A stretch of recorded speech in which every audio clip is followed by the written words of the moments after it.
صرف ماں ہیں اور وہ بھی ذہنی مریضہ، میں نے بتایا۔ کہاں ہیں تمہاری امی؟ میں انہیں شہر چھوڑ آیا ہوں، میں نے بتایا۔ کیا وہ یہاں نہیں آ سکتی؟ یہاں؟ ہاں تم ان کو یہاں بلا لو، میں ان کی خدمت کروں گی، زیبی نے کہا۔ میرے لیے اس سے بڑی بات اور کچھ نہیں ہو سکتی۔ ہاں میرے لیے بھی کچھ نہیں ہو سکتی، میں نے کہا۔ ایک طرف مجھے تم مل جاؤ گی اور دوسری طرف امی میرے پاس رہیں گی۔ زیبی نے شرما کر اپنی گردن جھکا لی۔ میں شہر جا کر امی کو اپنے ساتھ لے آیا۔ ان کی حالت اب پہلے سے بہت بہتر تھی۔ انہیں اپنے ہوش میں دیکھ کر میری خوشی کا کوئی ٹھکانہ نہیں رہا۔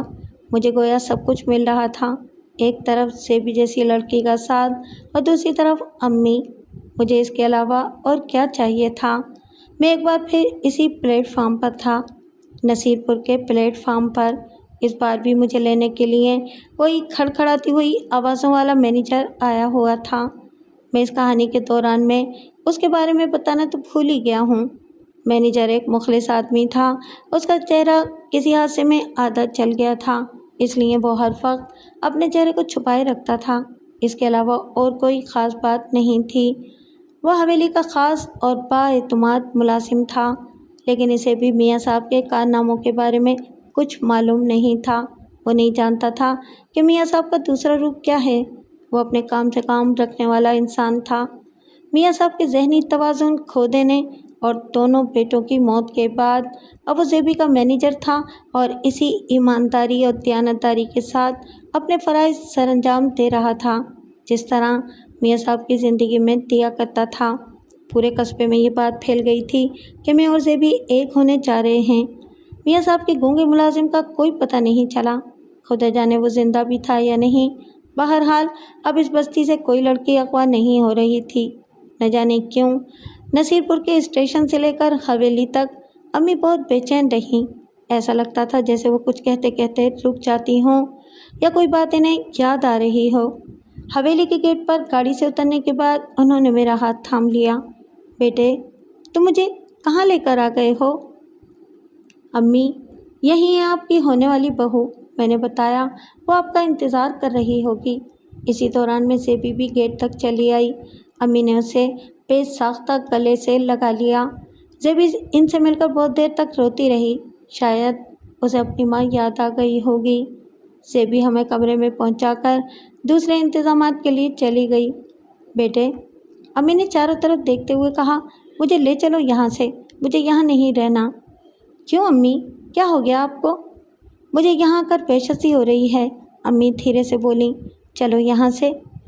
امی 2 دنوں کے بعد زیبی سے میری شادی ہونے والی ہے، میں نے بتایا، اسی لیے تو آپ یہاں آئی ہیں۔ کون ہے یہ لڑکی؟ یہ میاں بشیر کی بیٹی ہے، میں نے بتایا، اس حویلی کے مالک۔ اور میاں بشیر کہاں ہیں؟ وہ بیمار ہیں، میں نے بتایا، وہ چل پھر نہیں سکتے۔ کیا میں میاں بشیر سے مل سکتی ہوں؟ امی نے پوچھا۔ کیوں نہیں، آپ چائے پی لیں پھر چلتے ہیں۔ چائے پینے کے دوران بھی امی کی پریشانی برقرار رہی۔ نہ جانے انہیں کس بات کی بے چینی تھی۔ وہ کبھی بیٹھ جاتی، کبھی اٹھ کر ٹہلنے لگتی، نہ جانے انہیں کیا ہو گیا تھا۔ میں نے ان سے پوچھا، امی خیریت تو ہے نا؟ آپ اتنی پریشان کیوں ہو رہی ہیں؟ پتہ نہیں بیٹا، تم ایسا کرو یہاں سے چلو۔ ٹھیک ہے، اگر آپ پریشان ہو رہی ہیں تو واپس چلتے ہیں، لیکن کم از کم ایک نظر میاں صاحب کو تو دیکھ لیں، زیبی کیا سوچے گی؟ امی خاموش ہو گئیں۔ چائے لے کر آنے والی رخسانہ تھی۔ اسے دیکھ کر میں نہ جانے کیا سوچنے لگا۔ یہ لڑکی بھی بہت اچھی تھی۔ ہم بہت دیر تہخانے میں ایک دوسرے کے ساتھ رہے تھے۔ میں نے اس سے ذہنی طور پر قربت بھی محسوس کی تھی، لیکن اب ہمارے درمیان زیبی آ چکی تھی۔ وہ ٹرے رکھ کر واپس چلی گئی۔ شاید اسے یہ معلوم ہو گیا تھا کہ میرے اور زیبی کے درمیان کیا رشتہ ہونے جا رہا ہے۔ چائے ختم ہوئی تو میں نے امی سے کہا، چلیں امی، میاں صاحب کو دیکھ لیں، اس کے بعد ایک دن آرام کے بعد کل صبح آپ کو واپس لے جاؤں گا۔ میاں صاحب کی وہی حالت تھی، خالی خالی نگاہوں سے ہر آنے جانے والے کو دیکھ رہے تھے۔ امی کمرے میں داخل ہوئیں تو ٹھٹک کر رہ گئیں، پھر انہوں نے مضبوطی سے میرا بازو تھام لیا۔ ہرگز نہیں، یہ نہیں ہو سکتا۔ کیا نہیں ہو سکتا؟ یہ شادی۔ کیوں؟ بیٹا میں نے کہا نا کہ یہ شادی نہیں ہو سکتی۔ لیکن امی کیوں نہیں ہو سکتی؟ اس لیے کہ یہی شخص تمہارا باپ ہے، امی نے بتایا۔ تو یہ تھی کہانی۔ میاں صاحب میرے باپ تھے۔ امی نے ان سے چھپ کر شادی کی تھی، گھر والوں کی مرضی کے بغیر، اور جب میں صرف 2 سال کا تھا تو میاں صاحب نے امی کو طلاق دے دی تھی، اپنی پرانی عادت کے تحت۔ امی نے ان سے کوئی مراعات نہیں لی تھی۔ وہ خاموشی سے مجھے لے کر شہر آ گئیں اور میری پرورش کرتی رہیں۔ پتہ نہیں بعض کہانیاں اتنی پیچیدہ کیوں ہو جاتی ہیں۔ امتحان ختم ہونے کا نام ہی نہیں لے رہا تھا۔ زیبی سے میری محبت کا اب دوسرا رخ ہو گیا ہے۔ وہ میری بہن ہے۔ میں نے اس کی شادی ایک شریف نوجوان سے کر دی ہے، اور میری بیوی رخسانہ ہے، حمید کی بہن۔ میاں صاحب کا انتقال ہو چکا ہے اور زندگی بڑے امتحانوں سے گزرنے کے بعد رواں ہو چکی ہے۔